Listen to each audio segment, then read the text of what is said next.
ঢাকা বরিশাল মহাসড়ক থেকে দেশীয় অস্ত্রসহ ডাকাত দলের এক সক্রিয় সদস্য ও একটি পিকআপ ভ্যান আটক করেছে ভাঙ্গা হাইওয়ে থানা পুলিশ। বৃহস্পতিবার দিবাগত রাত 2:30টার সময় গোপন সংবাদের ভিত্তিতে ঢাকা বরিশাল মহাসড়কের কৈটুবি রেলগেট এলাকায় থেকে ডাকাতির প্রস্তুতিকালে ডাকাত দলের সক্রিয় সদস্যকে আটক করে ভাঙ্গা হাইওয়ে থানা পুলিশ। এ সময় তার কাছ থেকে ধারালো 2টি হাসুয়া, একটি করাত, 2টি রশিসহ একটি পিকআপ ভ্যান জব্দ করা হয়। আটককৃত ওই ডাকাত ঝিনাইদহের কালীগঞ্জ উপজেলার 12 বাজার এলাকার বাহাউদ্দিনের পুত্র রুবেল হোসেন। এ বিষয়ে ভাঙ্গা হাইওয়ে পুলিশের উপপরিদর্শক আব্দুল্লাহ বাকি বলেন, দীর্ঘদিন যাবৎ মহাসড়কে বিভিন্ন স্থানে ডাকাত চক্রের সদস্যরা ডাকাতি করে আসছিল। এরপর থেকেই ভাঙ্গা হাইওয়ে থানা পুলিশ ডাকাত চক্রের সদস্যদের গ্রেপ্তার করতে অভিযান পরিচালনা করে আসছে।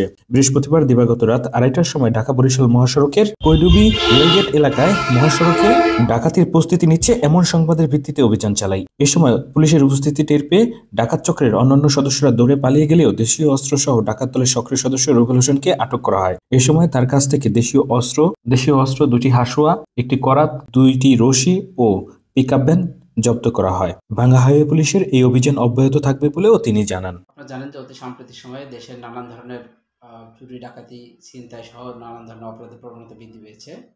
বিশেষ করে এখন শীতকাল, মহাসড়ক কেন্দ্রিক ডাকাতির পরিমাণটা বৃদ্ধি পায়। এর এই ধারাবাহিকতায় অতি সাম্প্রতিক সময়ে মহাসড়ক কেন্দ্রিক ডাকাতির প্রবণতা বৃদ্ধি পায়। Police super highway police Madaripur reason Faridpur মহোদয় আমাদের নির্দেশনা প্রদান করেন মহাসড়কে তৎপরতা বৃদ্ধির জন্য।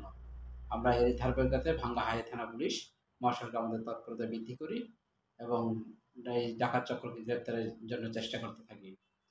আমরা গতকাল রাত্রি অনুমান 2:30-এর দিকে গোপন সংবাদের ভিত্তিতে জানতে পারি যে ফরিদপুর জেলার ভাঙ্গা থানাধীন কৈডুবি সদর অবস্থানে রেলগেটের পাশেই একদল ডাকাত দল তারা ডাকাতির প্রস্তুতি গ্রহণ করছে।